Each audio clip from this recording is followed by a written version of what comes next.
मेरा नाम लोकेंद्र सिंह किलानौत है। दौसा के गांव करीरा से मैं हूं और मैंने परिचय में भी एक बात आपको कही थी।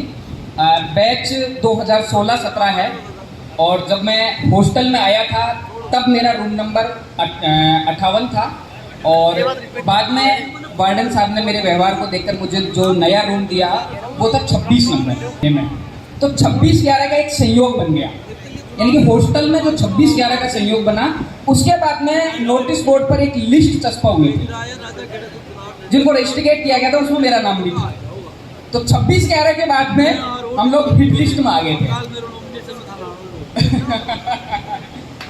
तो हॉस्टल को लेके बहुत सी किस्से कहानियां हैं और मैं तो कहता हूं कि सच बात यह है कि हॉस्टल मेरे जीवन की यादों में हमेशा एक जिंदा बाग रहा है। 2016 से पहले जब कभी जयपुर आते थे तो ऐसे लगता था कि कोई अजनबी जगह है, यूँ लगता था कि दुबई आ गए हैं कि सिंगापुर आ गए हैं। ऐसे समझ में नहीं आता था कि ये सिंधी कैंप है, ये बली पार्क लगता था जैसे आप ना बाबू साहब शायद है और आप ही होता का कहीं यहाँ मतलब जगह बाहर जाओ था और बड़ा बड़ा सेट करता कि बना हुकुम पधारो जय माता जी खमा। मतलब ऐसे मजा आता था। जब भैरू सिंह शेखावत से पूछा था एक बार किसी ने बाबू साहब से कि भैरू सिंह जी आप इतना मैच्योर आदमी होकर इतना गलत डिसीजन कैसे कर सकते हो। उन्होंने दरअसल कोई कानून बना दिया था, तो एक पत्रकार ने पूछ लिया कि इस बात को लेकर आपकी आलोचना हो रही है, आप ऐसा कानून कैसे बना सकते हो। तो देखो वो मैं कुछ नहीं जानता, लेकिन मैं लोगों के बीच में जाता हूँ तो लोग घोड़ी पर बिठाते हैं, मालाएं पहनाते हैं और नारा लगता है कि राजस्थान में एक ही सिंह भैरू सिंह भैरू सिंह। तो वो चीज़ें हमारे साथ थी। तो बाहर निकलते थे नाजुक मांसपेशियों को लेके, 4 फीट की हाइट को लेके और जयपुर के बड़े बड़े सेठ कहते थे कि बना हुकुम पधारो, क्या चाहिए आपको। तो मजा आता था। मतलब ऐसा लगता था कि मतलब कौन सी दुनिया में आ गए हैं। कभी भी अपने आप को हिजाइनेस से कम नहीं समझा कि अपन ये हिजाइनेस ब्रिगेडियर भवानी सिंह, बाकी सब दुनिया फानी है। तो यहाँ से जो चीज़ें सीखी, जैसे कि यश दादा ने बताया, यश दादा को इसलिए बताया कि उन्होंने मुझे जीवन में बहुत मौके दिए कि मेरी बेरोजगारी खत्म हो, मेरी बेरोजगारी खत्म हो। तो इन्होंने कहा कि अब ये कर ले, अब ये कर ले, रात को रोटी का जुगाड़ कहाँ से है, क्या है। तो मैंने कहा था अगर आप मुझे रोजगार दे दो तो फिर मेरा आपके घर आना बंद हो जाएगा। तो इससे अच्छा है कि ये चीज़ें चलती रहनी चाहिए। तो इनको एक चिंता रहती है। ये मेरे पड़ोसी भी हैं, बड़े भाई तो हैं ही, तो मेरे बगल में ही रहते हैं। तो मैं परेशान करता रहता हूँ इनको जब कभी जुगाड़ नहीं होता है खाने पीने का, मतलब ये बात है ये बात है। तो इस वजह से ये मुझे स्वयं नियोजित बेरोजगार कहते हैं कि तू इसलिए बेरोजगार नहीं है कि रोजगार मिल नहीं रहा, अपनी आदतों की वजह से बेरोजगार। मतलब जब तक चीज़ें चल रही है, जब दाता दे खाने को तो कौन जाए कमाने को। तो एक बार मैं क्या, यश दादा को एक किस्सा याद आ गया जो मैंने इनको सुनाया था। एक बार मैं दादा के घर गया हुआ था, कि बना कैसे आए, तो यश दादा आपके दर्शन करने आ गए। तो आधा घंटा हो गया, दादा ने केवल पानी पिलाया। मैं दादा दर्शन करने नहीं आया, दरअसल कुछ खिला दो, भूख लग रही है। कि अब तो मैं खिला दूंगा, शाम का क्या होगा।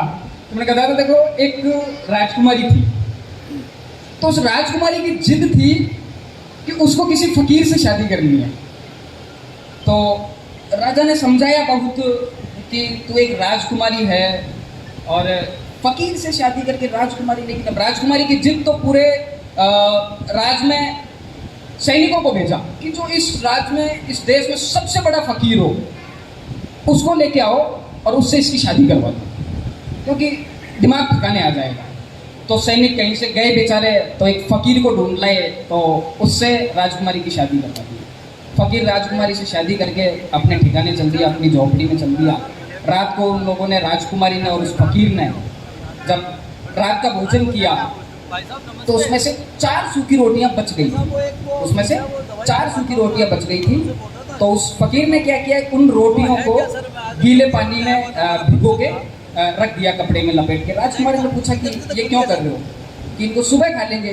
तो राजकुमारी वहाँ से उठ के सीधी राजमहल आ गई। राजा ने पूछा कि क्या हुआ, पूरी औकात आ गई, दिमाग की गलत फहमी निकल गई, कि जिसे सुबह की चिंता हो वो फकीर ही किस काम का। तो तो यश दादा को मैंने कहा था, उनके तरह अभी का तो आप खिलाओ, अगर शाम की चिंता करी तो फिर फकीर ही किस काम के।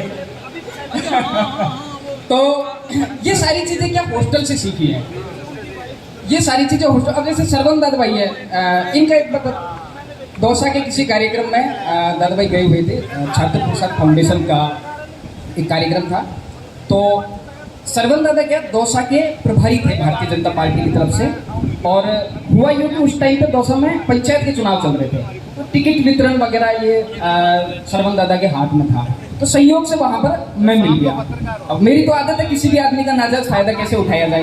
मैंने दादा दादा और मैं हॉस्टल से पास आउट हो रही यार दिया, तो मुझे भी जयपुर आना था, यश दादा को भी जयपुर आना था।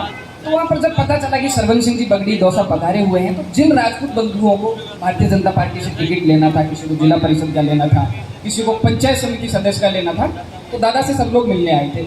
आते टाइम क्या हुआ कि मैं दादा की गाड़ी में आ गया जयपुर में, तो मेरे को भी जयपुर जाना है, मैं सरवन दादा यश दादा सारे लोग आ गए। तो अब जैसे ही गांव के लोगों को पता चला कि मैं सरवन दादा के साथ हूँ गाड़ी में, तो मेरे पास फोन आने शुरू हो गए कि यार वो आदमी गंडक मार तो फिर काम और आप यह ना जुगाड़ है, बताओ और टिकट गया क्या बने।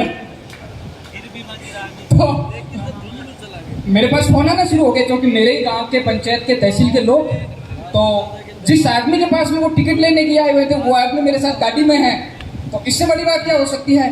तो मैंने उस टाइम पे तो फोन उठाया नहीं, और उसके बाद में मेरे घर फोन कर दिए लोगों ने, मेरे पापा को फोन कर दिया, अगर थारो छोड़ो तो बहुत बड़ी चीज है, क्या तुम्हारे टिकट दो है। तो हमारे कहने फोन आयो कि भाई सरवन जी अपना खाए ना, अपना बड़ा भाई है कहाँ से, बिल्कुल बताओ भाई करना है क्या टिकट को। मैंने सरवन जी तो आप 2 मिनट में टिकट दिवा दिया, बताओ कौन सी टिकट। हालांकि हमारी अपनी औकात को नहीं कि दादा भाई ने कहते दादा भाई वो टिकट आने दो, पर आपने डेकोरम थोड़ा ठीक ठाक सेट कर दिया। तो एक चीज भाई आदमी का हॉस्टल से ही लीडरशिप क्या होती है। वो चाइना गेट फिल्म में एक डायलॉग है ना कि हमारे खिलाफ हथियार तो उठा लोगे लेकिन हमारे जैसा कमी ना बनना।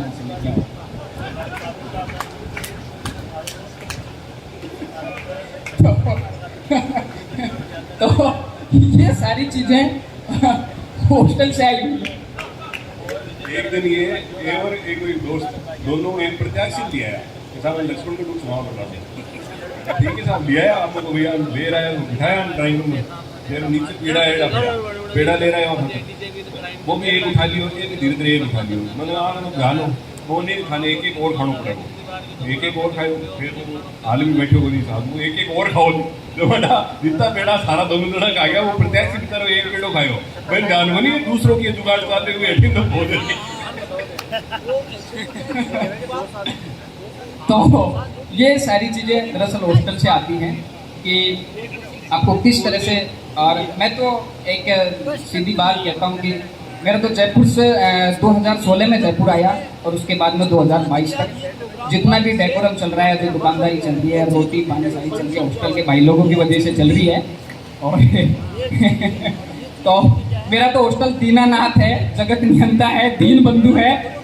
हॉस्टल से अलग अगर कुछ है तो मेरा तो ये हॉस्टल दीनानाथ रहा है। और हॉस्टल से जो सीखा है, मैं सही बताऊं आपको, मेरी बातचीत में भी पता चल गया हो गया कि मैंने हॉस्टल से क्या क्या सीखा है, ये आपको भी पता चल गया होगा। एक बार कोई करनी सेना की रैली थी, तो उसमें हम लोग चले गए, क्योंकि समाज का कार्यक्रम था, चले गए। तो वहाँ पे पूरे दिन आनंद लिया। शाम को जब वापस लौट रहे थे तो थोड़ी कंट्रोवर्सी हो गई, बना लोगों ने कुछ तोड़फोड़ कर दी, तो पुलिस पीछे लगना शुरू हुआ और पुलिस ने लाठीचार्ज कर दिया। तो जो लोग भाग सकते थे वो भाग लिए। मेरी एनर्जी इतनी ही नाजुक, मांसपेशियाँ 4 फीट की हाइट और सुबह से घूमती पैसे तो बच्चे भागा नहीं, जितना भागा गया उतने भाग लिए।